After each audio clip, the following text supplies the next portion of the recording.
नमस्कार साथियों, मैं केशव शर्मा स्वागत करता हूं आपका आज की इस प्यारी सी कक्षा में, जिसमें हम शुरू करने जा रहे हैं कक्षा 10 का अपना पहला अध्याय वास्तविक संख्याएं। इसी एक ही कक्षा में हम इस चैप्टर को शुरू करेंगे और खत्म कर देंगे। इस चैप्टर को देखो, बहुत बढ़िया से सारे कंसेप्ट समझेंगे, क्वेश्चंस करेंगे इंपॉर्टेंट, और प्री वाई क्यूज भी करेंगे, ताकि आपको अच्छे से पता चल सके कि भाई किस तरह के सवाल इस चैप्टर में से पूछे जाते हैं, जो कि आपकी पूरी पूरी मदद करेगा कि इस चैप्टर में से बोर्ड एग्जाम में आप पूरे में से पूरे नंबर ला सको। बस आपको क्या करना है, शुरू से अंत तक मेरे साथ बने रहना है। पेन कॉपी लेके बैठ जाओ। तो चलो शुरू करते हैं बिना किसी देरी के।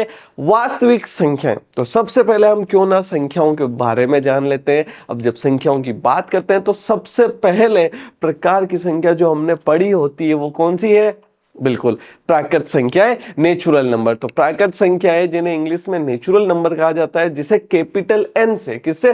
कैपिटल एन से रिप्रेजेंट किया जाता है, लिखा जाता है, वो कौन सी होती है भाई? इस प्रकार की संख्याएं जो एक से शुरू होती है। तो एक से शुरू होकर अनंत तक जाने वाली जो संख्याएं होती है वो क्या होती है? अपनी प्राकृत संख्याएं होती है। अब अगर हम इसमें देखें कि इस संख्या के समुच्चय में जैसे ही हम जीरो को भी डाल देंगे, जीरो को भी इसमें हम जोड़ देंगे, तो हमारे पास एक नए प्रकार की संख्याएं प्राप्त होगी, जिसे हम कहते हैं पूर्ण संख्याएं, होल नंबर।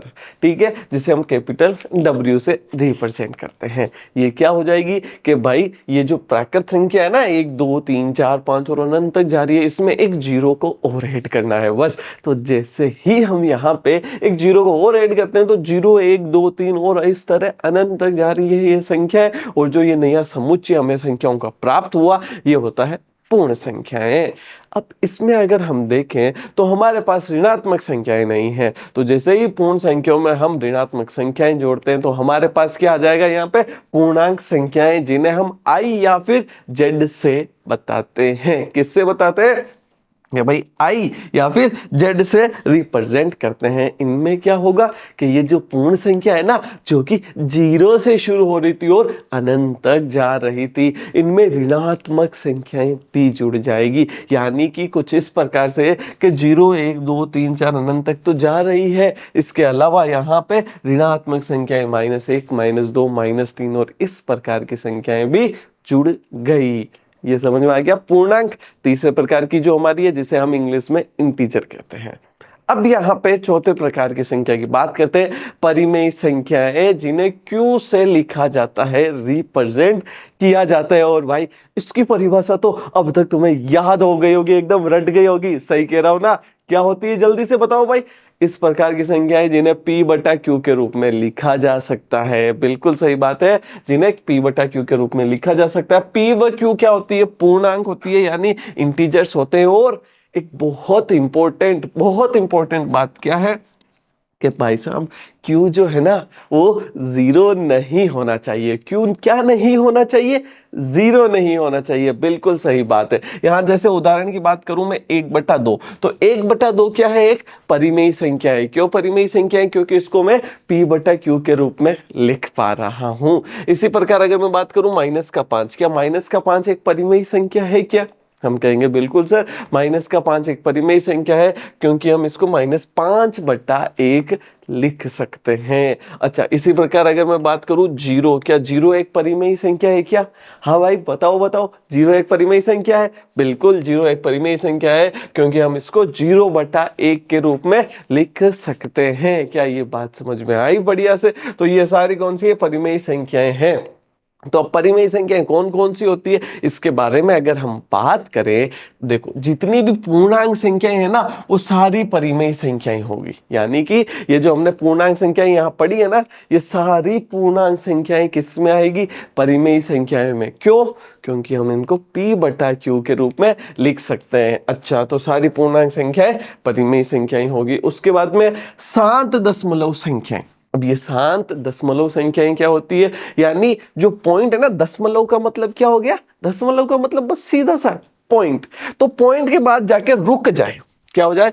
पॉइंट के बाद जाके रुक जाए। जैसे कि मैंने यहाँ कहा कि मैं अगर 1 में 4 का भाग देता हूँ तो ये कितनी बार जाएगा? 0.25 बार जाएगा। तो यहाँ पे मैं क्या देखता हूँ कि ये भाग एक समय के बाद जाके रुक गया।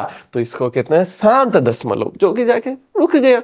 और अगर मैं जैसे 1 में 3 का भाग देता हूँ तो ये 0.3 और इस तरह चलता जाएगा। इसको कहते हैं अशांत, जिसको कि एनसीईआरटी ने एक और नाम दिया, वो है अनवसानी। अनवसानी का मतलब क्या है? अशांत, जो कि रुकता नहीं है। ठीक है, समझ में आ गई बात। तो यहाँ पे पूर्ण संख्याएं परिमेय होगी, शांत दशमलव संख्याएं। शांत दशमलव क्या हो गई कि भाई जो रुक जाए, जैसे 4.7128, अब ये 8 पे जाके रुक गया तो ये शांत दशमलव है। इसका मतलब ये क्या है? इसका मतलब ये परिमेय संख्या है। 2.51, ये 1 तक जाके रुक गया ना, तो इसका मतलब ये भी क्या है? एक प्रकार की परिमेय संख्या है। और तीसरे प्रकार की कौन सी होगी? तीसरे प्रकार की होगी अनवसानी आवर्ती संख्याएं। आवर्ती का मतलब बार बार आना, रिपीट होना, एक ही संख्या या कुछ संख्याओं का समूह बार बार आ रहा है। जैसे कि यहां पे देखो 3.13 एक 3 है, उसके बाद में वापस एक 3 है, फिर वापस एक 3 है। इस प्रकार से 1 3 आता जा रहा है। तो 3.13 यहाँ पे 1 3 की आवर्ती हो रही है, इसलिए ये कौन सी संख्या हो गई? बोलो बोलो, टेल, ये हो गई परिमेय संख्या। बिल्कुल, यहाँ पे जैसे 0.333 इस तरह आ रहा है, तो 0.3333 ये क्या हो गई? परिमेय संख्या। अब जो इस प्रकार की आवर्ती संख्याएं होती है, इनको लिखने का एक तरीका और होता है। देखो, बड़ा मजेदार तरीका है, ध्यान देना। इसको हम कैसे लिखेंगे? 0.3 क्या आ रहा है? बार बार आ रहा है। 3 क्या हो रहा है? बार बार आ रहा है। तो इसीलिए जो बार बार आए उसके ऊपर बार लगा दो। क्या करेंगे कि जो बार बार आए उसके ऊपर बार लगा दो, बस बात खत्म। क्या यहाँ पे बात समझ में आ गई बढ़िया से? अच्छा, यहाँ पे अनवसानी, ये जो अनावर्ती संख्या में जो हमने ये उदाहरण लिया 3.13 चलो इसको भी देखो। यहाँ पे हम क्या लिखते हैं? 3.13 बार बार आ रहा है। कौन बार आ रहा है? 1 3 बार बार आ रहा है। तो इसके ऊपर हम क्या लगा देंगे? बार लगा देंगे। क्या ये यहाँ पे एकदम बढ़िया से बात बैठ गई दिमाग में? ठीक है, परिमेय संख्या समझ में आ गई। तो अगर हम बात करें यहाँ पे नोट की कि किन्हीं दो दी हुई परिमेय संख्याओं के बीच अपरिमित रूप से अनेक परिमेय संख्याएं होती है।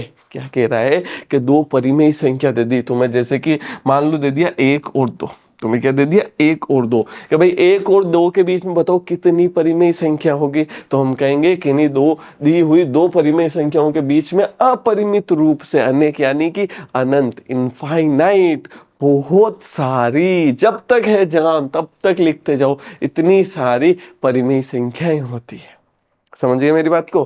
ठीक है, तो यानी दो परिमेय संख्याओं के बीच में अनंत अपरिमित परिमेय संख्याएं होती है। अब हम बात करेंगे अपरिमेय संख्या की, जिसको कि क्यू डैश से लिखते हैं। अपरिमेय संख्या, भाई सीधी सी बात है, परिमेय जिनको p बटा क्यू के रूप में लिख सकते हैं, अपरिमेय जिनको हम p बटा क्यू के रूप में नहीं लिख सकते। तो इस प्रकार की संख्याएं जिन्हें p बटा क्यू के रूप में नहीं लिखा जा सकता, p व q क्या होंगे? पूर्णांक होंगे। और q बराबर किसके नहीं है? 0 के। बस सीधी सी बात है। ठीक है, अच्छा उदाहरण के लिए जैसे कि मैं बात करूं यहाँ पे पाई एक क्या है? पाई एक अपरिमेय संख्या है।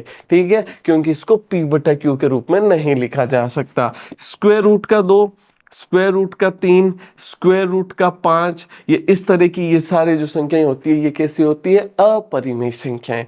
तो अब कहोगे सर स्क्वायर रूट का 5 है तो स्क्वायर रूट का जो 4 होगा या अंडर रूट के अंदर जो 4 होगा वो भी अपरिमेय है क्या? मैं कहूंगा अरे नहीं, वो अपरिमेय नहीं है। सुनो ध्यान से, स्क्वायर रूट का 4 अपरिमेय क्यों नहीं है? क्योंकि इसका आंसर कितना आता है? 2। और जबकि 2 क्या है? 2 एक परिमेय संख्या है, ये बात ध्यान रखिएगा। तो एक रामबाण बताता हूं जिसको हमेशा ध्यान रखना, बहुत इंपॉर्टेंट बात है कि स्क्वायर रूट के अंदर जब भी अभाज्य संख्या आ जाए, स्क्वायर रूट के अंदर जब भी कौन सी संख्या आ जाए? अभाज्य संख्या आ जाए, ये हमेशा कैसा होगा? अपरिमेय ही होगा। हाँ, अगर तुमसे सवाल पूछ लिया गया कि भाई स्क्वायर रूट ऑफ 23 क्या है, तो भाई 23 एक अभाज्य संख्या है, और 23 जब अभाज्य संख्या है तो इसका मतलब ये कौन सी संख्या हो गई? अपरिमेय संख्या हो गई।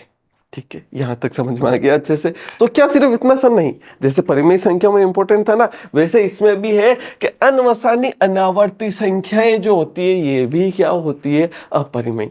अनवसानी अनावर्ती, हाँ ध्यान से सुनना, अनवसानी आवर्ती संख्याएं अभी हमने पढ़ी थी। क्या था कि जिसके अंदर भाई एक तो अनवसानी यानी जो अशांत हो, जो कि रुके ना, चलती रहे, तो पहली चीज तो अनवसानी होनी चाहिए। और अनावर्ती यानी कि रिपीटेशन ना हो, जैसे कि यहाँ पे देखो 1.10, फिर एक के बाद 2 जीरो, फिर एक के बाद 3 जीरो, फिर एक के बाद 4 जीरो, और इस तरह चलता जा रहा है। तो क्या यहाँ पे कुछ रिपीटेशन हो रहा है? देखो यहाँ पे 1 जीरो था, 2 जीरो आ गए, 3 जीरो, 4 जीरो, नहीं हो रहा है। तो ये कौन सी है? अनवसानी अनआवर्ती। अनआवर्ती जिसकी आवर्ती, जिसमें आवर्ती ना हो, जिसमें बार बार ना आए। यहाँ पे देखो 3.142, 143, 144, 145, फिर 146, 147। क्या यहाँ पे कोई भी संख्या रिपीट हो रही है? आप कहोगे गुरुजी देखो ये 1 4 1 4 1 4 हो रहा है, पर बेटा इसके बाद देखो ना, ये 2, फिर 3, फिर 4, फिर 5, तो इस तरह नहीं हो सकता ना। ठीक है, तो इसलिए ये भी एक क्या हो गई? अपरिमेय संख्या। Square root of 11, square root of 3, square root of 2, pi, ये सारी कौन सी है? अपरिमेय संख्याएं हैं। ये बात समझ में आ गई बढ़िया से। अब सोचो अगर क्या हो, मैं परिमेय और अपरिमेय संख्याओं को मिला दूं, तो हमारे पास जो हमारे चैप्टर का नाम है वास्तविक संख्याएं, वो मिल जाएगी। यानी वास्तविक संख्याएं और कुछ भी नहीं है। क्या है कि भाई साहब परिमेय को पकड़ा, अपरिमेय को पकड़ा, दोनों को मिला दिया, और क्या मिल गई? वास्तविक संख्याएं मिल गई। तो यहाँ पे परिमेय तथा अपरिमेय संख्याओं को सम्मिलित रूप से वास्तविक संख्याएं कहते हैं। बस इतनी सी बात है वास्तविक संख्याओं की। अगर इसको और बढ़िया से समझे ना, तो इसके लिए अपने पास एक डायग्राम है। डायग्राम में देखो क्या कह रहा है कि ये सबसे बड़ा वाला जो यहाँ पे अपने पास सर्कल क्या अंडाकार जो आकृति है, ये क्या है? वास्तविक संख्या है। इस वास्तविक संख्याओं के अंदर देखो परिमेय संख्या है और अपरिमेय संख्या है। कौन कौन है भाई? कि भाई एक तो परिमेय संख्या है, एक अपरिमेय संख्या है। अच्छा, इस परिमेय संख्या के अंदर कौन है? पूर्णांक है।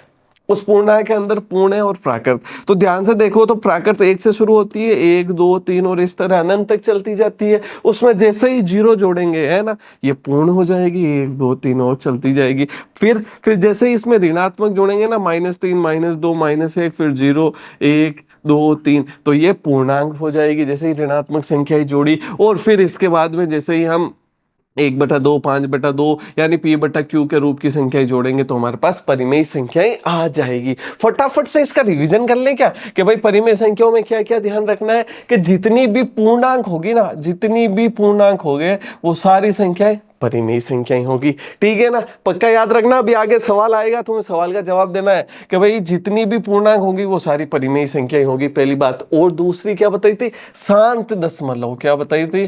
शांत दशमलव।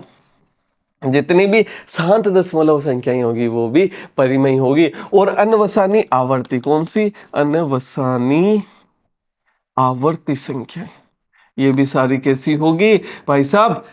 परिमेय संख्या होगी। जबकि अपरिमेय में जो p/q के रूप में नहीं लिखी जा सके, और अनवसानी अनावर्ती, अनवसानी अनावर्ती, अनावर्ती संख्या, इस प्रकार की संख्या अपरिमेय होगी। इनको मिलाएंगे तो वास्तविक संख्याएं बनेगी। समझ में आ गई बात? अब इसके ऊपर भी सवाल आता है। देखो जैसे कि यहाँ पे 2022 के अंदर सवाल आ रखा है कि निम्न में से अपरिमेय संख्या है, कि निम्न में से कौन सी संख्या अपरिमेय है? दो। क्या 2 एक अपरिमेय संख्या है? नहीं, 2 तो पूर्णांक है, और पूर्णांक है तो ये क्या है? परिमेय संख्या। तो इसके आगे क्यों लिख देते हैं, है ना, बताया था परिमेय संख्या को क्यों से लिखा जाता है। तो ये परिमेय हो गई। 2.23 24 25 26 27, इसके अंदर कोई आवर्ती दिख रही है? नहीं। क्या ये अशांत है? हाँ अशांत है ना, चलता ही जा रहा है। लेकिन गुरुजी इसके अंदर कुछ भी आवर्ती नहीं हो रही है, यानी कि ये अनवसानी अनावर्ती संख्या है, जो कि क्या होती है? अपरिमेय संख्या होती है। Q dash. तो ये हमारा ब आंसर हो गया। 2.23 का बार, ये क्या हो गई? आवर्ती संख्या है। बार किसके ऊपर आता है? जो कि बार बार आता है। 2.23 23 23 इस प्रकार से। ठीक है, तो ये एक परिमेय संख्या हो गई। यहाँ पे 2.23 की अगर मैं बात करूं, तो यहाँ पे मैं क्या कहूंगा? 2.23 एक क्या है? शांत दशमलव संख्या है, और ये भी कैसी हो गई? हमारे पास परिमेय हो गई। अच्छे से बात समझ में आ गई। चलो इसका दूसरा सवाल देखो, जो कि कह रहा है निम्न में से कौन सी संख्या अपरिमेय संख्या नहीं है? हमें कौन सी बतानी है? अपरिमेय संख्या नहीं है। पिछली बार था है, इस बार नहीं है। अच्छा, 7 पाई। पाई एक अपरिमेय संख्या है, ठीक है, पाई एक क्या है, एक अपरिमेय संख्या है, तो इसके साथ कुछ भी गुणा होगा तो ये भी अपरिमेय हो जाएगा, यानी ये क्यू डैश है, यानी कि अपरिमेय है। स्क्वायर रूट ऑफ 2 ये तो अपरिमेय है ही, हमें पता है। 5 square root of 3, square root of 3 जो है या अंडर रूट 3 जो है ये एक अपरिमेय संख्या है, तो इसके साथ अगर 5 गुणा में है तो ये भी एक क्या हो जाएगी, अपरिमेय संख्या। लेकिन स्क्वायर रूट ऑफ 5 की बात करूं तो ये किसके बराबर है, 5 के, जो कि एक किस प्रकार की संख्या है, परिमेय। तो हमारा आंसर क्या हो गया, द हमारा आंसर हो गया। क्या ये बात अच्छे से समझ में आ गई? अच्छा, जब हमने संख्याओं के बारे में इतना आराम से समझ लिया तो हम आगे बढ़ते हैं। और संख्याएं अलग अलग प्रकार की है, जैसे कि अभाज्य संख्या।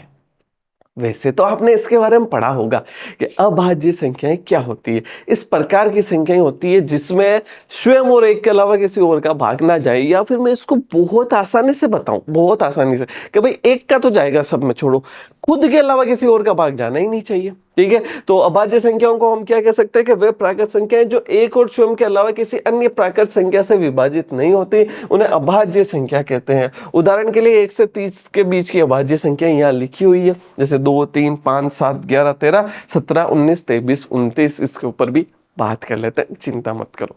देखो सबसे पहले मैं यहाँ पे बात करूं तो हमेशा एक बात ध्यान रखना कि जो एक है ना, एक अभाज्य संख्या नहीं है, एक अभाज्य संख्या है ना, नहीं है। इस बात का आपको ध्यान रखना है कि एक जो है वो अभाज्य संख्या नहीं है, पहली बात तो ये हो गई। अच्छा, एक अभाज्य संख्या नहीं है, उसके बाद में दो में 2 का ही भाग जाता है, किसी और का भाग नहीं जाता है। फिर हम बात करें 3, तो 3 में 3 का भाग जाता है और किसी का नहीं जाता।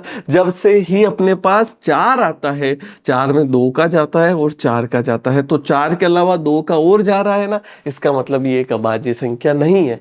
तो इसको क्या कहेंगे, इसको कहेंगे भाज्य संख्या, ठीक है। इंग्लिश में अभाज्य संख्या को कहते हैं प्राइम नंबर और भाज्य संख्या को कहते हैं कंपोजिट नंबर, ठीक है। तो 4 एक अपना क्या हो गया, अभाज्य संख्या हो गई। अब अगर हम बात करें 5 की, तो 5 एक क्या है, 5 एक अभाज्य संख्या है। क्यों? क्योंकि इसके अंदर 5 के अलावा किसी और का भाग नहीं जाता। जैसे ही हम बात करेंगे 6 की, 6 के अंदर 2 का, 3 का, 6 का, तो 6 के अलावा 2 और 3 का भी भाग जा रहा है ना, तो यहाँ पे ये क्या हो गई, भाज्य संख्या हो गई। जैसे ही हम 7 पे जाते हैं तो 7 एक क्या है, अभाज्य संख्या। ये बात समझ में आ गई ना कि अभाज्य संख्या क्या होती है। इस तरह अपने पास 30 तक अभाज्य संख्या दे रखी है। अब इन अभाज्य संख्याओं की मदद से संख्याओं का गुणनखंड अभाज्य गुणनखंड कहलाता है। क्या कहलाता है, अभाज्य गुणनखंड कहलाता है। जैसे कि ये सोचो, ये जो 6 है, ठीक है, इस 6 को मैं 1 गुणा 6 लिख सकता हूं और इस 6 को मैं 2 गुणा 3 लिख सकता हूं। सही बात है, दोनों ही 6 है। लेकिन यहां पे अगर मैं देखूं ना, तो यहां पे 6 एक भाज्य संख्या है और 1 तो अभाज्य वैसे भी नहीं है। लेकिन यहां पे मैं देखूं तो 6 को मैं 2 गुणा 3 लिख सकता हूं। क्या 2 एक अभाज्य संख्या है क्या? बिल्कुल है। क्या 3 एक अभाज्य संख्या है क्या? बिल्कुल है। यानी कि एक भाज्य संख्या को यहाँ पे मैं अभाज्य संख्याओं के गुणनफल के रूप में लिख पा रहा हूं, जिससे कि हम कहते हैं अभाज्य गुणनखंड, जिसके कि हम क्या कहते हैं, अभाज्य गुणनखंड कहते हैं। देखो, जैसे कि मैं बात करता हूँ यहाँ पे 20 की, ठीक है ना, बहुत ध्यान से समझना इस बात को। देखो, 20 को मैं 1 गुणा 20 लिख सकता हूँ, बिल्कुल ये 20 है। अच्छा, क्या 20 को मैं 2 गुणा 10 लिख सकता हूँ? बिल्कुल लिख सकता हूँ। लेकिन क्या एक अभाज्य है? नहीं। क्या 20 अभाज्य नहीं है? दोनों तो भाज्य संख्या है। 2 एक अभाज्य संख्या है? बिल्कुल है। पर क्या 10 एक अभाज्य संख्या है? नहीं। तो और 10 को मैं तोड़ सकता हूं, हाँ, तो 2 गुणा 10 को मैं लिख सकता हूं 2 गुणा 5, इस प्रकार से। तो 20 को मैं क्या लिख सकता हूं, 2 गुणा 5। इसके अलावा क्या इसको और तोड़ा जा सकता है? हम कहेंगे नहीं गुरुजी, इसको और नहीं तोड़ा जा सकता। इसको और पक्का नहीं तोड़ा जा सकता, नहीं, क्योंकि यहाँ पे आ गई अभाज्य संख्याएं जिनको और विभाजित नहीं किया जा सकता। तो 20 को अभाज्य संख्याओं के गुणनफल के रूप में 2 गुणा 5 लिख सकते हैं, या फिर 2 की घात 2 गुणा 5 लिख सकते हैं। ये अपने पास क्या हो जाएगा, 20 हो जाएगा, जो कि 2 की घात 2 गुणा 5 होगा। क्या ये बात अच्छे से समझ में आ गई कि अभाज्य गुणनखंड क्या होता है? अब जैसे कि तो ये तो 20 का था, लेकिन जैसे बड़ी संख्याओं का आ जाए, जैसे कि सवाल है हमारे पास, संख्या 120 का अभाज्य गुणनखंड रूप क्या होगा? तो जब 120 का आएगा तो हम क्या करेंगे, देखो, इस तरह से सबसे पहले हम एक लाइन खींचेंगे, फिर एक इस तरह लाइन आएगी और यहाँ पे लिखेंगे 120। यहाँ पे क्या लिखेंगे? 120 लिखेंगे इस प्रकार से। अब यहाँ पे देखो 120 में सबसे पहले छोटी अभाज्य संख्या से शुरू करना है। क्या 2 का भाग जाता है 120 में? बिल्कुल जाता है। कितनी बार जाता है 2 का भाग 120 में? भाई 60 बार जाता है। सही बात है कि नहीं है? अरे बल्ले बल्ले, बात समझ में आई कि नहीं आई? अच्छा, अब ध्यान दो इधर। फिर वापस 2 का भाग 2 60 में कितनी बार जाएगा मेरे भाई? कितनी बार जाएगा? 30 बार। बिल्कुल ठीक है। फिर 2 का भाग 2 30 में कितनी बार जाएगा? 15 बार जाएगा। अच्छा, अब 15 में क्या 2 का भाग जाएगा? नहीं। किसका जा रहा है? हमें साफ पता चल रहा है कि गुरुजी 3 का भाग जाएगा। कितनी बार? 5 बार। फिर 5 का भाग 5 में कितनी बार जाएगा? 1 बार। तो यहाँ पे हम क्या देखते हैं? 2 गुणा 2 गुणा 2। 120 को मैं कैसे लिखूंगा? 120 को मैं लिखूंगा 2 गुणा 2 गुणा 2 गुणा 3 गुणा 5, इस प्रकार से लिख दूंगा। अब यहाँ पे 2 की घात कितनी है? यहाँ पे है 2 की घात 3 और यहाँ पे 3 गुणा 5। अब फटाफट में देखो, क्या इनमें से कोई ऑप्शन है क्या? बताओ बताओ, क्या इनमें से कोई ऑप्शन है? 2 की घात 3 गुणा 5, 2 की घात 3 गुणा 3 गुणा 5 ऑप्शन ही इसका क्या है? सही जवाब है। आगे बात समझ में अच्छे से? ठीक है। अब इसमें कोई भी डाउट की टेंशन परेशानी नहीं है ना? अब यहाँ पे जैसे कि अगर हम देखें तो 8 है ना, ठीक है। तो 2 की घात 3 8 होता है, लेकिन हमें लिखना कैसे? 2 की घात 3 गुणा 3 गुणा 5, इस तरह से। ठीक है, तो इसका ध्यान रखना। आगे बढ़ते हैं। चौथा सवाल कहता है 400 के अभाज्य गुणनखंडों की घातों का योगफल है। और 2025 आरबीएससी 2025 के अंदर सवाल आ रखा है 400 के अभाज्य गुणनखंडों की घातों का योगफल है। ये बात समझ में आ गई? अच्छा, पिछले वाले सवाल में एक बात ध्यान रखना कि यहाँ पे अगर ऑप्शन में ये है और ये, वैसे तो दोनों आएंगे नहीं दिए हुए है ना, ये तो हो सकता है यहाँ पे आ गया आपके पास, तो इसकी जगह हम और भी कुछ लिख सकते हैं, ऐसा कोई दिक्कत नहीं है। यहाँ पे हम लिख देते हैं 1 5, ठीक है, इस प्रकार से। अब ठीक है, ओके। चलो अगले सवाल पे हम बात करें। यहाँ पे अगले सवाल में अगर हम याद देखें तो 400 के अभाज्य गुणनखंडों की घातों का योगफल है। तो सबसे पहले इस प्रकार के सवाल में हमें क्या करना होगा? 400 का अभाज्य गुणनखंड करेंगे। अभी हमने सीखा है 400 का अभाज्य गुणनखंड किस प्रकार से करना है। बल्लो बल्लो, टेल टेल भाई साहब, 400 इस प्रकार लिखेंगे। अच्छा, 2 का भाग 2 400 में कितनी बार जाएगा? 2 का भाग 400 में 200 बार जाएगा। बिल्कुल एकदम सही बात है। अच्छा, अब हमारे पास 200 आ गया, वापस किसका भाग दूंगा? 2 का भाग। बिल्कुल, कितनी बार? 100 बार। अब वापस 2 का भाग दे दो, 100 में कितनी बार? 50 बार जाएगा। ठीक है, अब 2 का भाग वापस 50 में 2 कितनी बार जाएगा? 25 बार जाएगा। अब 25 में किसका भाग जाएगा? 5 का। कितनी बार? 5 बार। 5 में 5 का भाग कितनी बार जाएगा? 1 बार जाएगा। तो यहाँ पे हम क्या देखते हैं कि 2 अपने पास कितनी बार आ गया भाई? 4 बार। तो मैं 400 को कैसे लिखूंगा कि 2 की घात तो मेरे पास है 4 गुणा 5 की घात कितनी है मेरे पास? 5 की घात 2 है। भाई इतनी सी बात तो समझ में आई होगी ना? दिमाग में बैठी कि नहीं? फटाफट अब आंसर बता दो भाई, कमेंट सेक्शन में फटाफट आंसर बता दो कि भाई 2 की घात 4 इसको मैंने लिख दिया, 5 की घात 2 लिख दिया। हमें घातों का योगफल करना है। हमें क्या करना है? घातों का योगफल। घातों का योगफल। तो हमें जब घातों का योगफल करना है तो 4 + 2 यानी कि कितना हो जाएगा? 6। आंसर अपना एकदम सही है, 6। क्या ये बात समझ में आ गई आराम से अच्छे से? कोई दिक्कत की बात नहीं। आगे बढ़ते हैं। अब अगला है भाज्य संख्याएं। अभी बताया था मैंने भाज्य संख्याएं क्या होती है कि भाई वे सभी धनात्मक पूर्णांक संख्याएं जो एक और स्वयं के अलावा अन्य किसी अन्य संख्याओं से भी विभाजित होती है, उन्हें भाज्य संख्याएं कहते हैं। जैसे 4 6 8 16 20 आदि। अब नोट की बात क्या है? एक भाज्य संख्या नहीं है, तो एक ना तो अभाज्य संख्या है और ना ही भाज्य संख्या है। अब जो अगली प्रकार की संख्या आती है वो है सह अभाज्य संख्या। ये थोड़ा समझने में कभी कभी दिक्कत कर देती है। ठीक है, सहअभाज्य संख्याएं क्या होती है बहुत आराम से समझना। जैसे कि मैंने 3 लिया और मैंने 5 लिया, मैं 3 को कैसे लिख सकता हूँ? मैं 3 को लिख सकता हूँ 1 गुणा 3। मैं 5 को कैसे लिख सकता हूँ? 1 गुणा 5। इन दोनों में मुझे बताओ कॉमन क्या है? आप कहोगे सर जो उभयनिष्ठ गुणनखंड है वो 1 है। बिल्कुल, इनमें दोनों में उभयनिष्ठ गुणनखंड कौन है? 1 है। अच्छा, मैं यहाँ पे जैसे कि एक बात करता हूँ, मैंने एक तो 20 ले लिया और एक 17 ले लिया। तो 20 को मैं कैसे लिख सकता हूँ? 20 को मैं लिख सकता हूँ कि भाई 2 गुणा 2 4 और गुणा 5, और 17 को 1 गुणा 17। तो इसको मैं गुणा एक भी लिख सकता हूँ, गुणा एक करा दूंगा तो कोई फर्क नहीं पड़ेगा। उभयनिष्ठ गुणनखंड कौन आ गया? एक आ गया। तो यानी कि सहभाज्य संख्याएं वे संख्याओं का युग्म, एक संख्याओं का, ये जैसे कि 3 और 5 का युग्म हो गया, 17 और 20 का युग्म, तो ये युग्म होता है जिसमें उभयनिष्ठ गुणनखंड एक हो। क्या हो? एक हो। यानी कि देखो यहाँ पे जैसे कि मैं एक एग्जांपल और लेता हूँ, 15 और 10 का। 15 को मैं कैसे लिख सकता हूँ? 3 गुणा 5। और 10 को मैं कैसे लिख सकता हूँ? 2 गुणा 5। इन दोनों में कौन उभयनिष्ठ आ रहा है भाई साहब? 5 आ रहा है। तो क्या ये सहभाज्य संख्या कह सकता हूँ क्या? बताओ। हाँ, आप ही बताओ कि क्या इनको मैं सहभाज्य संख्याएं कह सकता हूँ? तो कहोगे नहीं गुरुजी, इनको तो हम सहभाज्य संख्याएं कैसे कह सकते हैं? बिल्कुल, इनको सहभाज्य संख्याएं क्यों नहीं कह सकते? क्योंकि इनके अंदर उभयनिष्ठ गुणनखंड कौन है? 5 है, जबकि होना कौन चाहिए? 1। बिल्कुल यही बात समझनी है कि सहभाज्य संख्या वे संख्याएं होती है जिनमें केवल एक उभयनिष्ठ गुणनखंड कौन होता है?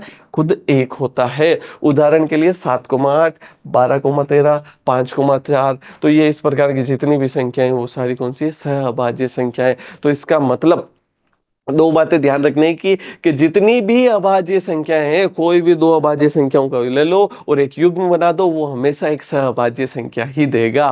और दूसरी बात, क्रमागत जो संख्याएं होती है ना, वो हमेशा सहअभाज्य संख्याएं होती है। तो दो इंपॉर्टेंट बात क्या है? दो क्रमागत संख्याएं सहअभाज्य संख्याएं होती है। जैसे कि क्रमागत का मतलब 5 के बाद 6 आता है, तो 5 और 6 में सिर्फ एक ही उभयनिष्ठ है।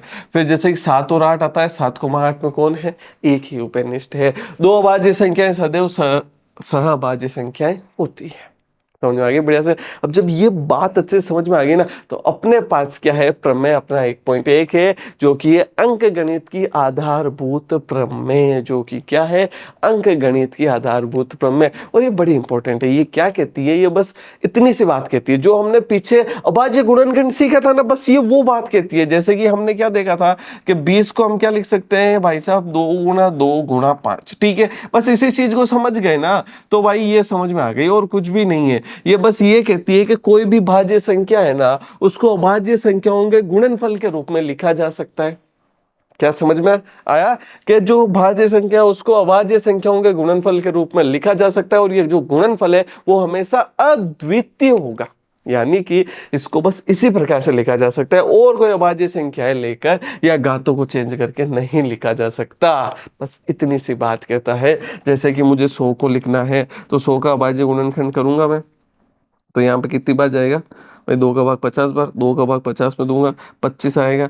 फिर यहाँ पे 5 का भाग दूंगा तो 5 बार, फिर 5 का भाग दूंगा तो 1 बार। तो यहाँ पे मैं क्या देखता हूँ? 2 की घात 2 गुणा 5 की घात 2, इस प्रकार से। तो 100 एक भाज्य संख्या है, तो 100 एक भाज्य संख्याओं को अभाज्य संख्याओं के गुणनफल के रूप में लिखा जा सकता है, और उनका जो गुणनफल होगा वो एक अद्वितीय होगा। देखो ध्यान से समझना, प्रत्येक भाज्य संख्या को अभाज्य संख्याओं के गुणनफल के रूप में व्यक्त किया जा सकता है, तथा यह गुणनफल अभाज्य संख्याओं अभाज्य गुणनखंडों के आने वाले क्रम के बिना अद्वितीय होगा। यानी सिंपल सा सीधा सा समझो कि भाई गुणनफल अद्वितीय होगा।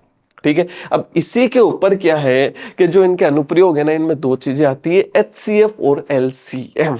ठीक है, क्या क्या? HCF और LCM। अंकगणित की आधारभूत प्रमेय का मुख्य रूप से प्रयोग संख्याओं के HCF यानी महत्तम समापवर्त्य और लसपय यानी लघुत्तम समापवर्त्य LCM ज्ञात करने में किया जाता है। कई बार सवालों में महत्तम समापवर्तक और लघुत्तम समापवर्तक आ जाता है, तो याद ये सब रखना है। ल और एल, भाई व्हाट्सएप की भाषा में जो हम चैट करते हैं, टेक्स्ट करते हैं, उसके अंदर ल को एल लिखते हैं ना, हाँ, तो बस ल से एल हो गया, और फिर वो HCF तो में से हो ही जाएगा। समझ आ गई बढ़िया से बात? अब यहाँ पे अगर महत्तम समापवर्तक की बात करूं मैं, तो महत्तम समापवर्तक बहुत इंपॉर्टेंट बात है कि होता क्या है कि संख्याओं में प्रत्येक उभयनिष्ठ अभाज्य गुणनखंड की सबसे छोटी घात का गुणनफल क्या होता है? ये होता है संख्याओं में प्रत्येक उभयनिष्ठ अभाज्य गुणनखंड की सबसे छोटी घात का गुणनफल। कैसे? ध्यान से सुनना। जैसे मैं तुम्हें कहता हूं कि मुझे तुम 100, ठीक है, मुझे तुम 100 और यहाँ पे 150 का HCF ज्ञात करके बताओ। तो हम क्या करेंगे, 100 का अभाज्य गुणनखंड करेंगे पहले तो। चलो 100 का अभाज्य गुणनखंड करो, 50, फिर 2 का जाएगा तो 25, फिर यहाँ पे 5 का जाएगा 25 में तो 5 बार, फिर 5 का 5 में 1 बार। तो यहाँ पे हम 100 को क्या लिख पा रहे हैं, तो यहाँ पे 100 को हम लिख पा रहे हैं 2 गुणा 2 यानी 2 की घात 2 गुणा 5 गुणा 5 यानी 5 की घात। ठीक है, चलिए हमने 100 को लिख दिया। उसके बाद में मैं बात करता हूँ 150 की। किसकी बात करता हूँ मैं, 150 की। तो यहाँ पे 150 को लिखते हैं। सबसे पहले 150 में किसका भाग जाएगा भाई, सीधी सी बात है, 2 का भाग जाएगा। 2 का 150 में 75 बार भाई, 15 में तो 7 बार 14, फिर 1 गया 0 के पास 10, और 10 में 5 बार। 7 और 5 कितने होते हैं, 12 होते हैं, यानी 3 का भाग चला जाएगा। 25 पता है ना, 25 का गुणा करेंगे 3 से तो 75 आ जाएगा। फिर 5 का 25 में 5 बार, फिर 5 का 5 में 1 बार। हाँ मेरे भाई, बात समझ में आई कि नहीं आई, ठीक है ना, अच्छे से बात समझ में आ गई ना। चलो देखो इधर, तो यहाँ पे 150 को कैसे लिखेंगे। हाँ बिड़ू भाई, क्या मैं 2 लिख दूं इसको, ठीक है, गुणा, इसको मैं 3 लिख दूं गुणा में, गुणा 5 की घात कितनी लिख दूंगा, 2 लिख दूंगा। चलिए बहुत बढ़िया है। अब मैं यहीं पे आपको एचसीएफ और एलसीएम दोनों समझा देता हूं। अब जैसे ही ये बात करेंगे ना यहाँ पे एचसीएफ की, जैसे ये कहेंगे 100 और 150 का एचसीएफ बताओ, ये क्या कहेंगे कि भाई मेरे 100 और 150 का एचसीएफ बताओ, तो एचसीएफ क्या है, उभयनिष्ठ गुणनखंड की न्यूनतम घात। अब इसके अंदर उभयनिष्ठ गुणनखंड कौन है, 2 है, इसमें भी 2 है और इसमें भी 2 है। यहाँ पे 2 की घात 2 है और यहाँ पे 2 की घात 1 है, तो न्यूनतम कौन सी हो गई, 2 की घात 1। तो हम लिख देंगे भाई 2 की घात 1 गुणा, क्या इन दोनों में 3 है, किसी के पास नहीं है तो छोड़ दो इसको। यहाँ पे 5 की घात 2 है, यहाँ पे भी 5 की घात 2 है, तो यहाँ पे दोनों के पास एक जैसी 5 की घात है ना, तो यहाँ पे 5 की घात 2 ही आ जाएगी, क्योंकि भाई दोनों में ही न्यूनतम 5 की घात 2 ही है ना, इसलिए। अब यहाँ पे 5 की घात 2 का मतलब हो गया 25, तो 2 गुणा 5 की घात 2 यानी 25, और 25 को 2 से गुणा करेंगे तो 50। तो हमारा जो आंसर है वो कितना है, 50, यानी 100 और 150 का एचसीएफ है 50। लेकिन अब मैं यहाँ पे बात करता हूँ एलसीएम की। किसकी बात करता हूँ, एलसीएम। 100 और 150 का निकालना है, तो वो कैसे निकालेंगे, एलसीएम क्या होता है, एलसीएम होता है उभयनिष्ठ गुणनखंड की अधिकतम घात।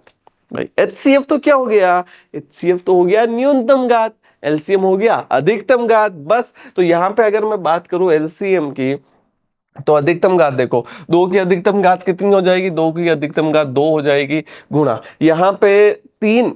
अब देखो यहाँ पे 3 इसके पास है, इसके पास नहीं है, इसका मतलब इसको मैं 3 की घात 0 लिख दूं, 3 की घात 0, और यहाँ 3, तो 3 की अधिकतम घात कितनी है, 1 है, तो 3 की अधिकतम घात 1 गुणा 5 की अधिकतम घात कितनी है, 2। या फिर ये समझ लो कि जो अधिकतम घात है वो आएगी और उसके अलावा जो संख्याएं हैं वो भी आ जाएगी। तो 2 की घात 2 तो 4 हो गया, 3 की घात 1 3 हो गया, 5 की घात 2 कितना हो गया, 25। 25 को 4 से गुणा किया तो कितना आएगा, 400।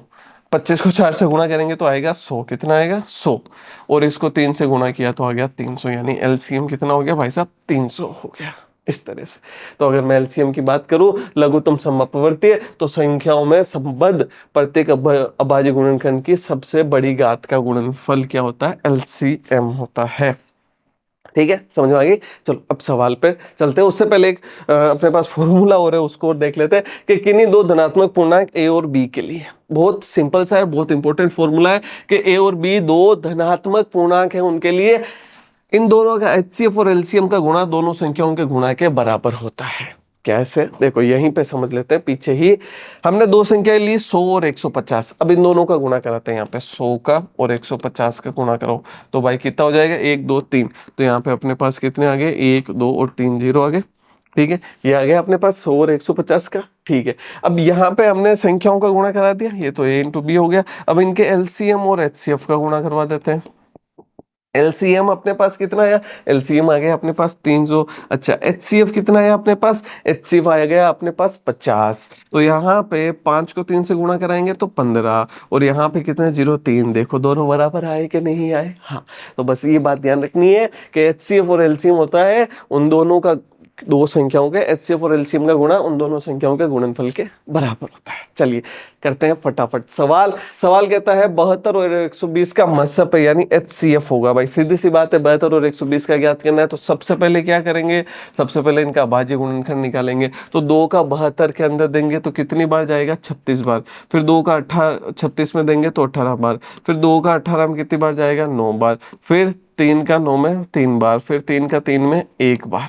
ठीक है, तो यहाँ पे अगर मैं बात करूं 72 की तो 72 को किस प्रकार से लिख सकते हैं हम, 2 की घात 3, 2 की घात 3 हो गया गुणा यहाँ पे, और 3 की घात कितना हो जाएगा, 2। 3 की घात हो गया भाई 2। अब उसके बाद में हमें और किसका निकालना है, 120 का। तो इसको हम करते हैं साइड और 120 की बात कर लेते हैं। चलिए 120 के लिए 2 का 120 में 60 बार, फिर 2 का 60 में 30 बार, फिर 2 का 30 में कितनी बार जाएगा भाई, 15 बार जाएगा ना, बिल्कुल। फिर 3 का 15 में 5 बार, फिर 5 का 5 में 1 बार चला जाएगा। अब 2 की घात यहाँ पे तो कितनी हो गई, 3। तो 120 में अगर मैं बात करूँ 2 की घात तो हो गई 3 गुणा यहाँ पे 3, यहाँ पे गुणा 5, गुणा 3 और गुणा 5। अब एचसीएफ अभी मैंने बताया था क्या होता है, उभयनिष्ठ गुणनखंड की न्यूनतम घात का गुणनफल। तो यहाँ पे अगर मैं एचसीएफ की बात करूंगा 72 और 120 के, तो उभयनिष्ठ गुणनखंड की न्यूनतम घात, अब 2 की घात जो 3 है वो तो दोनों जगह कॉमन ही है, तो यहाँ पे 2 की घात 3 आ जाएगी। अच्छा यहाँ पे 3 की घात 2 है, यहाँ पे 3 की घात 1 ही है, तो यानी कि छोटी घात कौन सी है, 3 की घात 1 आ जाएगी। तो यहाँ पे 2 की घात 3 तो 8 हो गया, और गुणा में 3 तो 8 गुणा 3 कितना हो गया, 24। तो यहाँ पे आंसर क्या हो जाएगा अपने पास, 24। सही बात है। आगे समझे है कि नहीं, है बड़ा आसान है ना, मजा आ रहा है क्लास में। अगला सवाल देखो क्या कहता है, संख्या 12, 15 और 21 का अभाज्य गुणनखंड विधि द्वारा एचसीएफ और एलसीएम ज्ञात कीजिए। 2025 में आया हुआ सवाल है भाई साहब। कौन सा, 2025 के अंदर आया हुआ सवाल है, ये ध्यान रखना। इस तरह के सवाल कहोगे सर इतने आसान, हाँ आसान सवाल आते हैं आराम से, ठीक है ना, मैथ्स पूरी आसान है भाई, आराम से, कोई टेंशन नहीं, बढ़िया से हो जाएगा, ठीक है। चलो 12, 15 और 21 का, 12, 15 और 21 का अभाज्य गुणनखंड विधि द्वारा एचसीएफ और एलसीएम ज्ञात कीजिए। तो 12 की बात करते हैं, तो 12 के लिए 2 का भाग 12 में कितनी बार जाएगा, 6 बार। फिर 2 का भाग 6 में 3 बार, फिर 3 का भाग 3 में 1 बार। तो यहाँ पे हम 12 को किस प्रकार से लिख सकते हैं, तो 2 की घात 2 गुणा 3, इस प्रकार से लिख सकते हैं। उसके बाद में अगर मैं बात करूं 15 की, तो 15 के लिए देखो, 15 के लिए 2 का भाग तो जाएगा नहीं, 3 का भाग जाएगा 15 में 5 बार, फिर 5 का भाग 5 में 1 बार जाएगा। तो 15 को मैं क्या लिख सकता हूँ, 3 गुणा 5, इस प्रकार से, ठीक है। और 21 है तो 21 को भाई कैसे लिख सकते हैं, भाई सीधी सी बात है 3 गुणा 7, बस ये हो गया इसका 21, ठीक है।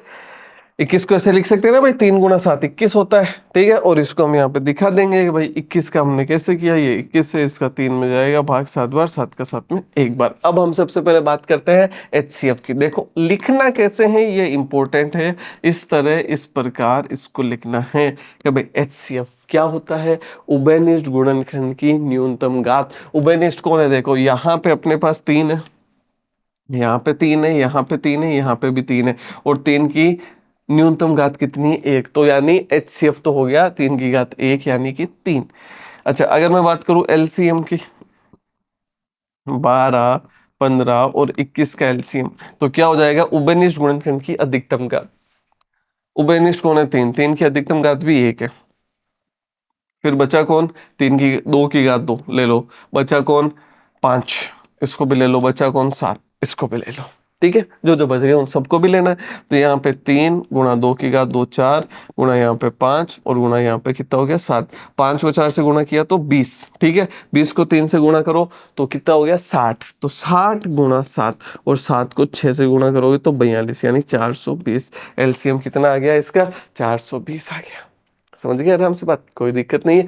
आगे बढ़ते हैं, अगला जो 7वां सवाल है क्या कहता है कि यदि m और n में 2 धनात्मक पूर्णांक है, m और n 2 धनात्मक पूर्णांक है, जिन्हें m बराबर में क्या लिख सकते हैं, x स्क्वायर y की घात 5 तथा n बराबर में x की घात 3 y स्क्वायर के रूप में लिखा जा सकता है, जहां x और y अभाज्य संख्या है, तब इसका HCF क्या होगा। अब इस तरह के सवाल देख के तो वही डर ही जाते हैं बच्चे, लेकिन डरने की कोई बात नहीं है, बहुत आसान सवाल है भाई, बहुत आसान सवाल है। देखो अभी तक जो हमने किया बस वही करना है।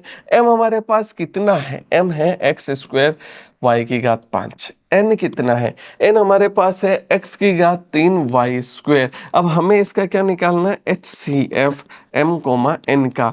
तो भाई सीधी सी बात क्या याद रखनी है, बोलो बोलो, टेल टेल क्या याद रखनी है भाई, सीधी सी बात के जो उभयनिष्ठ गुणनखंड है उसकी न्यूनतम घात है ना, उभयनिष्ठ गुणनखंड की न्यूनतम घात। तो उभयनिष्ठ देखो इन दोनों में कौन है, यहाँ पे एक्स स्क्वायर है, यहाँ एक्स की घात 3 है, तो न्यूनतम हो गया एक्स स्क्वायर। वाई की घात 5 है, वाई की घात 2 है, न्यूनतम हो गया वाई की घात 2। तो एक्स की घात 2 वाई की घात 2 यानी आंसर है आ इसका सही है।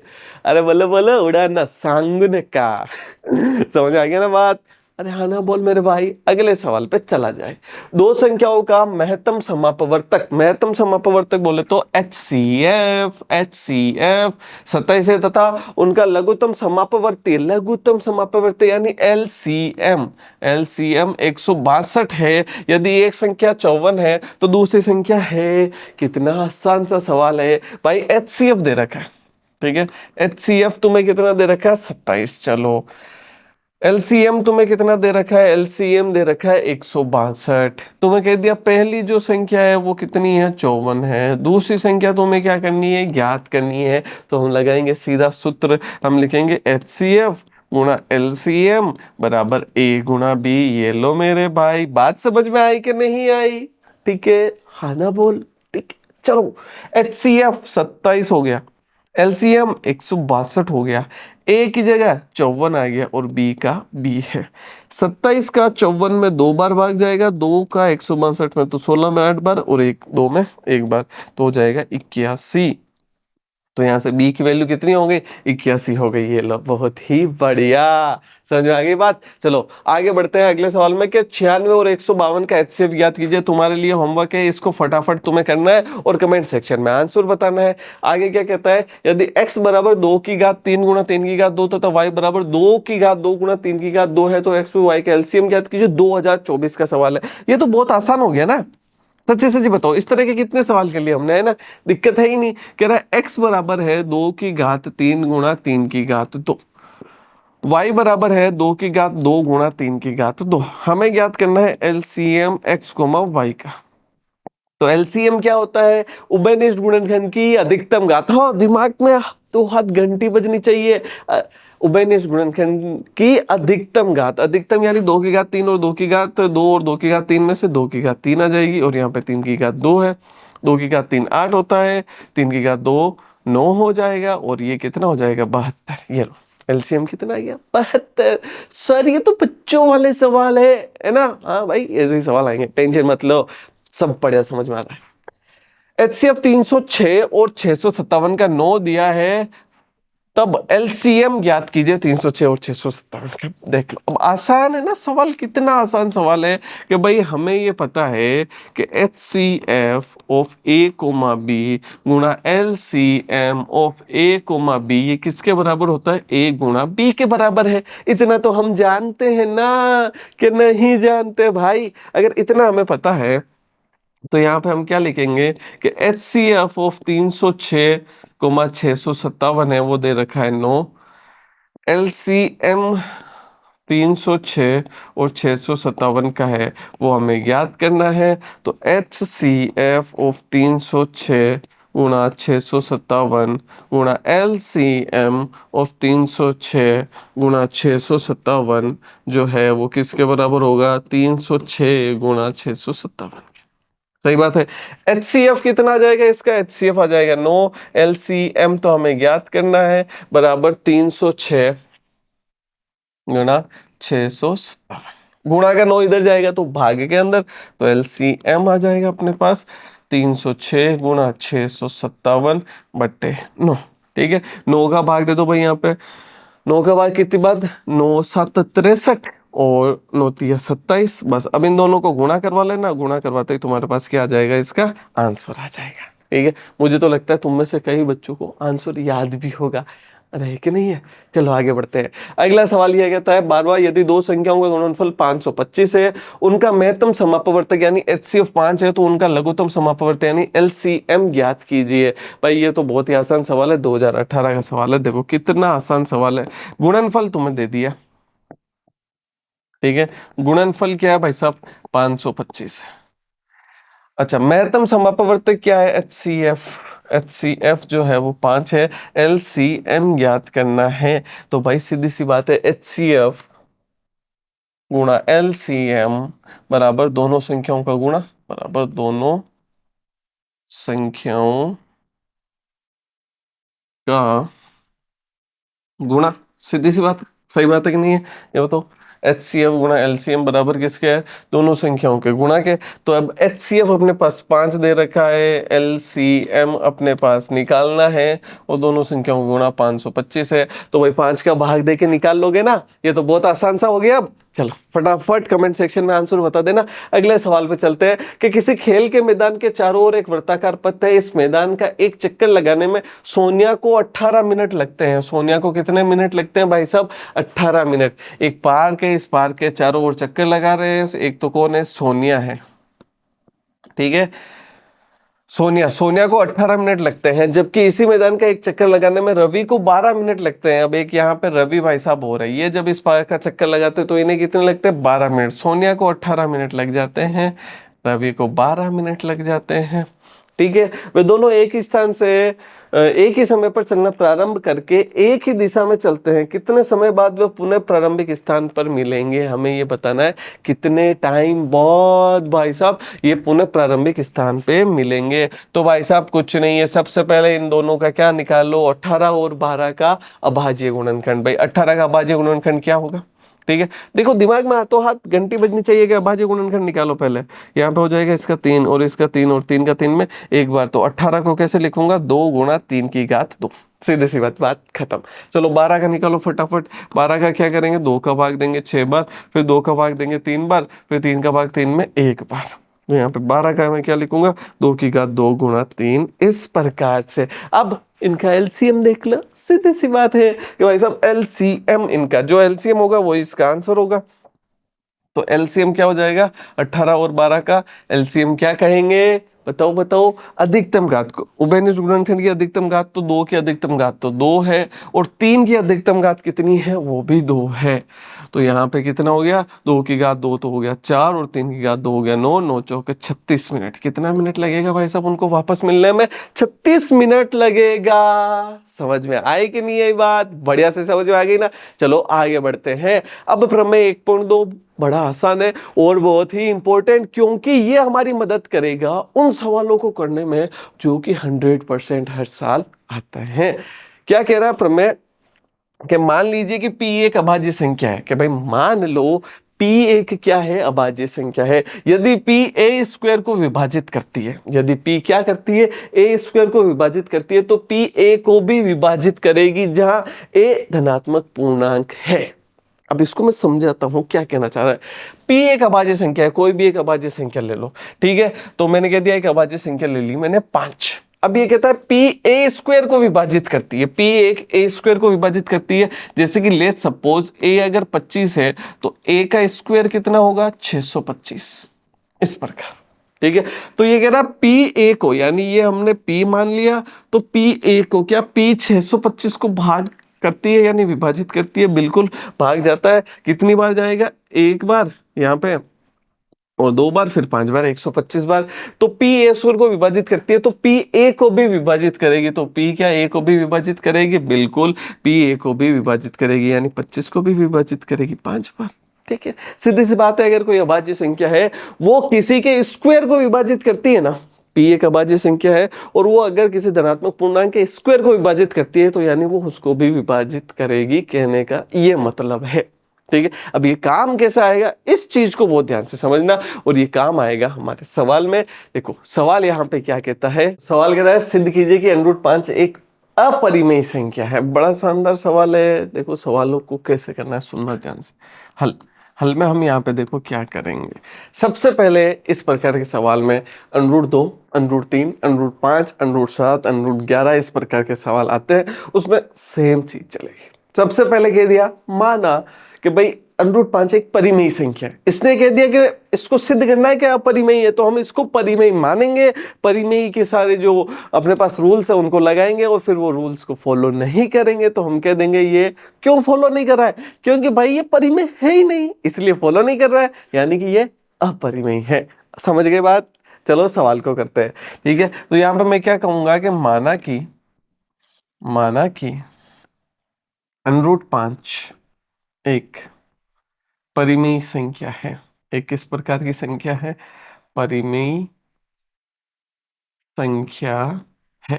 तो मैंने कह दिया √5 एक परिमेय संख्या है। अब अगर ये √5 एक परिमेय संख्या है तो √5 किसके बराबर है? P/Q के रूप में हम इसको लिख सकते हैं। अच्छा, P/Q के रूप में लिख सकते हैं, जहां P व Q क्या है? जहां P व Q पूर्णांक है, जहां P व Q पूर्णांक है, एवं एवं सहअभाज्य संख्या, एवं सहअभाज्य संख्या। ये बात बहुत इंपॉर्टेंट है, सहअभाज्य संख्या है। सहअभाज्य संख्या क्या होती है? अभी मैंने आपको बताई थी कि भाई सहअभाज्य संख्या वे संख्याएं होती है, मतलब जो दो संख्याएं P व Q है ना, तो कोई युग्म संख्याओं का युग्म होता है जिनमें उभयनिष्ठ गुणनखंड केवल और केवल एक खुद हो। याद है ना, अभी बताई थी। हाँ, तो यहाँ पे अब इसको कैसे सोल्व करेंगे? भाग का Q है, इधर आ जाएगा गुणा में, तो √5 Q बराबर P। अब क्या करेंगे? दोनों तरफ वर्ग कर देंगे। तो दोनों तरफ वर्ग करने पर, दोनों तरफ वर्ग करने पर, तो दोनों तरफ जैसे ही हम वर्ग करेंगे तो यहाँ पे √5 Q का स्क्वायर बराबर यहाँ पे आ जाएगा P का स्क्वायर। √5 का स्क्वायर क्या होता है? 5 होता है, और Q का स्क्वायर Q स्क्वायर किसके बराबर है? P स्क्वायर के। अब Q स्क्वायर के गुणा में कितना है? 5, इधर चला जाएगा, तो Q स्क्वायर बराबर P स्क्वायर बटे 5। अब ध्यान से सुनिएगा, 5 एक क्या है? अभाज्य संख्या।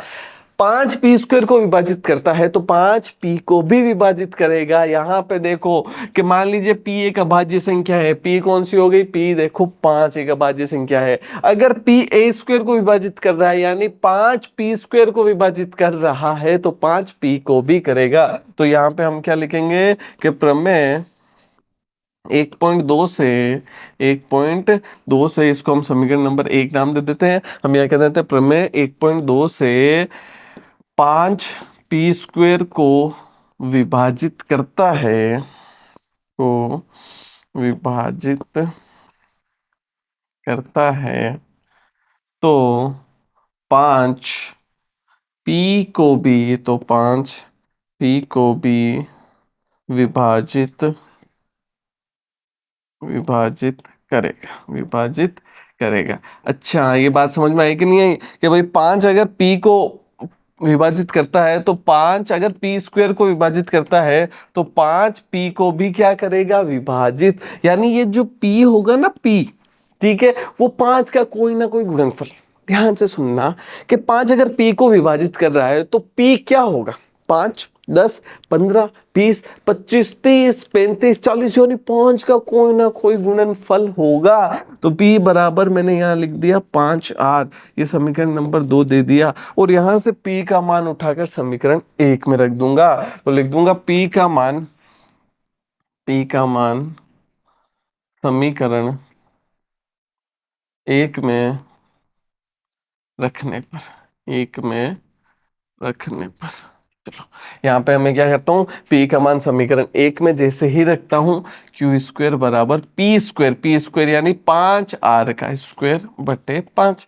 तो यहाँ पे Q स्क्वायर बराबर 5 का स्क्वायर 25, R स्क्वायर बटे 5। तो 5 का 25 में कितनी बार मेरे भाई? 5 बार जाएगा। तो Q स्क्वायर किसके बराबर? 5R स्क्वायर के बराबर। तो यहाँ पे 5R स्क्वायर। अब 5 अगर मैं बात करूँ यहाँ पे, ठीक है, किसका गुणनफल है? R स्क्वायर का, इधर भाग में आ जाएगा, तो यहाँ पे Q स्क्वायर बटे 5 बराबर R स्क्वायर। यानी कि अब मैं यहाँ पे क्या कहूँगा कि 5 Q स्क्वायर को विभाजित करता है तो 5 Q को भी विभाजित करेगा। तो यहाँ पे प्रमेय 1.2 से 1.2 से 5 क्यू स्क्वायर को विभाजित विभाजित करता है तो 5 क्यू को भी विभाजित करेगा। अब इंपॉर्टेंट बात यहां पे आती है कि अगर 5 क्यू को भी विभाजित कर रहा है, 5 पी को भी विभाजित कर रहा है, भाई बहुत इंपॉर्टेंट बात है कि 5 यहाँ पे पी को भी विभाजित कर रहा है, 5 क्यू को भी विभाजित कर रहा है, यानी पी और क्यू दोनों के पास कहीं ना कहीं 5 है, तभी तो विभाजित कर रहा है, यानी दोनों ही 5 के गुणनफल है। इस बात को ऐसे समझो कि हो सकता है पी 10 हो और क्यू 15। अगर पी और क्यू दोनों को विभाजित कर रहा है तो दोनों 5 के कहीं ना कहीं गुणनफल होंगे। थोड़ा सा समझो इस बात को, है ना, रटना नहीं है हमें। 5 पी को विभाजित कर रहा है, पी 5 का एक गुणनफल है। 5 क्यू को विभाजित कर रहा है तो क्यू भी 5 का एक गुणनफल है, यानी पी और क्यू दोनों में 5 आ रहा है। तो हम यहां से हम क्या कह सकते हैं, हम यहां से कह सकते हैं कि चूंकि चूंकि 5 पी व 5 पी व क्यू में कम से कम एक उभयनिष्ठ गुणनखंड है, कम से कम एक उभयनिष्ठ गुणनखंड है।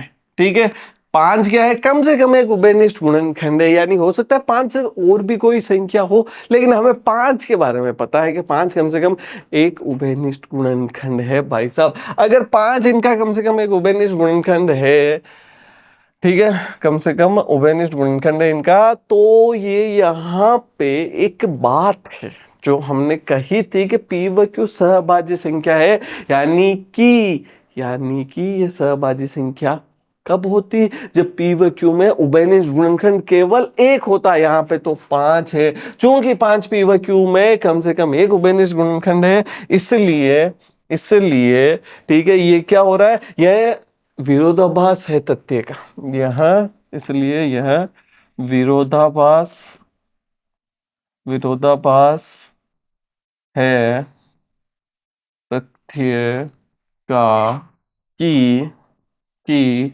पी व क्यू सहअभाज्य संख्याएं है, पी व क्यू सहभाज्य संख्या है। यह विरोधाभास है इस तथ्य का, और यह विरोधाभास क्यों मिला, क्योंकि हमारी जो कल्पना है वो त्रुटिपूर्ण है। यह विरोधाभास हमारी हमारी त्रुटिपूर्ण कल्पना के कारण प्राप्त हुआ, और ये विरोधाभास हमारी त्रुटिपूर्ण कल्पना के कारण प्राप्त हुआ। तो हम क्या लिख देंगे, अतः √5 एक अपरिमेय संख्या है, अतः √5 अपरिमेय संख्या है। आगे बात अच्छे से समझ में, √5 एक क्या है, अपरिमेय संख्या है। वापस से समझ लो, पहले परिमेय माना, पी बटा क्यू के रूप में लिखा, पी व क्यू को सहअभाज्य बताया, ठीक है, और क्यू यहाँ पे लिख दो भाई, क्यू किसके बराबर नहीं है, 0 के बराबर नहीं है। क्यू को इधर लगे, दोनों तरफ वर्ग किया, उसके बाद में 5 को इसके नीचे भेजा, पर मैं 1.2 का यूज किया कि 5 पी स्क्वायर को विभाजित करता है तो 5 पी को भी करेगा, यानी 5 जो पी है वो 5 का गुणज है, यहाँ पे वैल्यू रख दी। फिर अपने पास यहाँ पे आया कि 5 क्यू स्क्वायर को विभाजित करता है तो 5 क्यू को भी करेगा, यानी 5 इन दोनों में आ रहा है, कम से कम एक उभयनिष्ठ गुणनखंड आ रहा है। और ये क्या है, विरोधाभास है इस तथ्य का कि पी व क्यू सहभाज्य संख्या है, और ये विरोधाभास हमारी गलत या फिर त्रुटिपूर्ण कल्पना के कारण प्राप्त हुआ, तो हम क्या कर देंगे, √5 एक अपरिमेय संख्या है। इसी तरह एक सवाल है भाई अगला, 2019 में आया हुआ है कि भाई सिद्ध कीजिए कि 7 √5 एक अपरिमेय संख्या है। बहुत बढ़िया सवाल है, ठीक है, ध्यान से सुनना। हल में 7 √5 एक क्या है, एक अपरिमेय संख्या है। यहाँ पे इसको बड़े ध्यान से देखना कि भाई क्या करेंगे, मानेंगे, कहेंगे माना 7 √5 एक परिमेय संख्या है। ठीक है, हमने ये मान लिया कि भाई 7/5 एक परिमेय संख्या है, तो इसको हम कैसे लिख सकते हैं, 7/5 बराबर पी बट्टा क्यू। ठीक है, जहां क्या लिख देंगे, जहां पी व क्यू क्या है, पी व क्यू पूर्णांक है और क्यू किसके बराबर है, 0 के बराबर नहीं है। अब इस सवाल को हम पिछले सवाल की तरह नहीं करेंगे, इसमें छोटा सा ये ध्यान रखना है कि ये जो 7 यहाँ पे गुणा पे है ना, इसको इधर भाग में ले आओ, तो ये क्या हो गया, पी बटा 7 क्यू। अब ध्यान से सुनना मेरी बात को, ठीक है, ये उतना बड़ा नहीं होगा, उससे बहुत छोटा होगा और बहुत आसान भी है उससे। √5 बराबर पी बटा 7 क्यू है, पी पूर्णांक है, पी पी पूर्णांक है, अच्छा क्यू भी क्या है, पूर्णांक है, पी पूर्णांक है, क्यू पूर्णांक है और 7 भी पूर्णांक है और 7 पूर्णांक है। अगर ये ध्यान से सुनना, पी क्यू और 7 पूर्णांक है, तो यहां पे मैं क्या लिख सकता हूं कि पी बटा 7 क्यू परिमेय संख्या है कि नहीं है, परिमेय संख्या है। भाई ध्यान से सुनना मेरी बात को कि पी क्यू और 7 पूर्णांक है, तो पूर्णांक बटा पूर्णांक परिमेय संख्या हो गई। अगर अगर इधर वाली परिमेय है, तो ये बताओ, अगर यहाँ पे इक्वल लिखा हुआ है तो इसका मतलब इधर वाली भी क्या होगी, परिमेय होगी। अगर ये परिमेय है तो यहाँ पे मैं क्या लिखूंगा, √5 भी परिमेय संख्या है, भी परिमेय संख्या है। परंतु परंतु हम जानते हैं, अभी हमने पीछे ये सोल्व किया है कि √5 तो एक अपरिमेय संख्या है, यहां पे आ रहा है √5 एक परिमेय संख्या है। तो इसका क्या मतलब हो गया, इसका मतलब ये हो गया भाई साहब कि ये जो है, ये जो हमारे पास कथन आया है, ये क्या है, विरोधाभास है तथ्य का। तो हम ये लिख देंगे कि यह विरोधाभास है तथ्य का, ये विरोधाभास है तथ्य का, तथ्य का कि √5 एक अपरिमेय संख्या है, एक अपरिमेय संख्या है। ये क्या है, ये विरोधाभास है। और ये विरोधाभास किसके कारण प्राप्त हुआ, ये विरोधाभास हमारी त्रुटिपूर्ण कल्पना के कारण प्राप्त हुआ। यह विरोधाभास, यह विरोधाभास हमारी हमारी त्रुटिपूर्ण, हमारी त्रुटिपूर्ण कल्पना के कारण, कल्पना के कारण प्राप्त हुआ। ठीक है, हमारी त्रुटिपूर्ण कल्पना के कारण प्राप्त हुआ। अतः अतः हम यहाँ पे क्या लिख देंगे, अतः 7√5, अतः 7√5 एक अपरिमेय संख्या है, अपरिमेय संख्या। बस सीधी सी बात है। तो आई होप आपको ये पूरा चैप्टर बहुत बढ़िया से समझ में आया होगा, आपको बढ़िया से समझ में आया होगा कि इस चैप्टर से किस प्रकार के सवाल पूछे जाते हैं, कौन कौन से टॉपिक्स बहुत इंपॉर्टेंट है, पिछले सालों में किस प्रकार के सवाल आए हैं और इंपॉर्टेंट क्वेश्चंस कौन कौन से हैं। क्लास अच्छी लगी हो तो लाइक कीजिए, चैनल पे नहीं हो तो सब्सक्राइब कीजिए और ज्यादा से ज्यादा बच्चों तक इस क्लास को शेयर कीजिए। आपका बहुत बहुत धन्यवाद।